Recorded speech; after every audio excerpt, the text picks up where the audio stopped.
And finally, welcome to the last part of my video game collection. I'm not going to bother to show you my computer games because their boxes are all fucking gone and cases are all over the place, but here's my PlayStation 2 and Xbox games, because I don't own a PS3 or 360. So, let's start off with the first page here. We got Kingdom Hearts, which is one of the best games ever. I love Kingdom Hearts. I didn't actually like it when it came out because I thought that the idea of Square making a Disney game and putting their own characters in it was kind of dumb, but then I actually played it at a friend's house and actually found out the game was really fun, despite Goofy and Donald being completely fucking useless. And I got Kingdom Hearts 2. Now, I actually pre-ordered this game and bought it when I didn't have a working PlayStation. I actually had to wait 2 weeks for my birthday to get enough money to buy a PlayStation and actually play this. And those 2 weeks were like fucking torture because I couldn't play the game and everybody was talking about it that I knew. And that kind of sucked. We got Final Fantasy X. Finally beat that a few months ago. I've had the game since probably 2002 or 2003, maybe even 2001. But yeah, it took me a long time to beat it because I'd get to a boss, I'd kick my fucking ass, and I'd fucking quit. Because I'm like, yeah, then I finally, like, Seymour Flux took me forever to beat. I stopped playing for like a year and a half. Then I decided to beat him, power leveled, breezed through most of the game. Then I got near the end of the game, got my ass kicked, thought I wasn't powerful enough, and then I found out last time I played that I was literally like an hour away from the final fight. And then, when I finally beat it, the final cinema didn't work. It stopped halfway through the last scene. So I've never actually seen the complete ending of this. I've been meaning to watch it on YouTube, but I'm kind of dumb. Final Fantasy X2. Picked this up for $10 on a buy two, get one free day at GameStop. Now, I haven't played very much of this, but I like the combat system because it's really fast. But I really can't get over the lack of a cohesive story and the fact that it's like super girly. So this game will probably never be beaten by me. Final Fantasy XII, the Collector's Edition with the bonus disc. Now this game is really good, and I played it for maybe 15 or so hours, and for some reason I just totally stopped playing it. But I have Final Fantasy XII. I basically have every Final Fantasy game except for 3 and 11. I used to have Mystic Quest 2. Minority Report came with a PlayStation 2 that my dad bought. And, yeah, it's a terrible fucking game. I'm still waiting for Spoony to review this, cocksucker. What's in the box, man? What's in the box? But he never actually reviewed Minority Report. I hope he does one day because I don't want to have to do it for him. I hate that game. And we got Devil May Cry.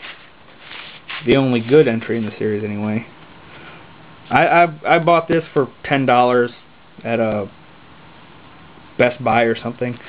Played it on easy mode. Didn't know I was on easy, and yeah, beat it on easy, and I couldn't beat it in the other difficulty settings. And we got God of War. I picked this up for like $15, $20 when it went Greatest Hits, or like right before it went Greatest Hits, and that's a really good fucking game. Haven't beaten it though because it's glitched. It won't let me get past a certain point. Then I've got Chaos Legion, for which I picked up from my local video store, Jumbo Video. I don't know if that's an international chain, but I know the one here is owned by somebody in town. Picked that up for about $10. That's not a bad game. Not particularly good. There's a certain boss I can't get past, but it's not bad. And we got Metal Gear Solid 3. Excellent game. One of my favorite games of all time. Top 10 at least. The only problem I find with it is the camouflage system. Don't dig that very much. And I finally picked up a copy of Shadow of Destiny about a year and a half ago, which was a really creative and cool game made early PlayStation era, made by Konami, where you have to prevent your own death. You keep going back in time and figuring out and undoing all the events that lead up to your own death, which is actually a really cool idea for a game. It's like an adventure game, And they haven't made very many adventure games recently, at least not in the last decade or so. Max Payne. Pick this up. Used, $3. Excellent game, especially for $3. I mean, I've gotten cheeseburgers that cost more than that. And of course, right below that is Max Payne 2. Now, believe it or not, I picked this up new, brand new, $2. Less than a month after I picked up Max Payne.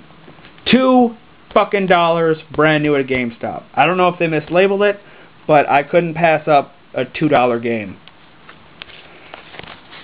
We got Killer 7, a game which completely baffles me and I have no idea how to actually play or beat. I bought it because my friend told me it was good, and it fucking confused the shit out of me. And we got Katamari Damacy. Yes, I own Katamari, and I actually like it, but the sequel's a little better. I beat it just about a month ago. It's a pretty good game. It's Katamari, it's fun, in that kind of throwaway, waste time kind of way. And I got Harvest Moon Save the Homeland. I'm actually a big fan of the Harvest Moon series. I had it for my DS, the first one for the DS. I had it for Super Nintendo back in the day.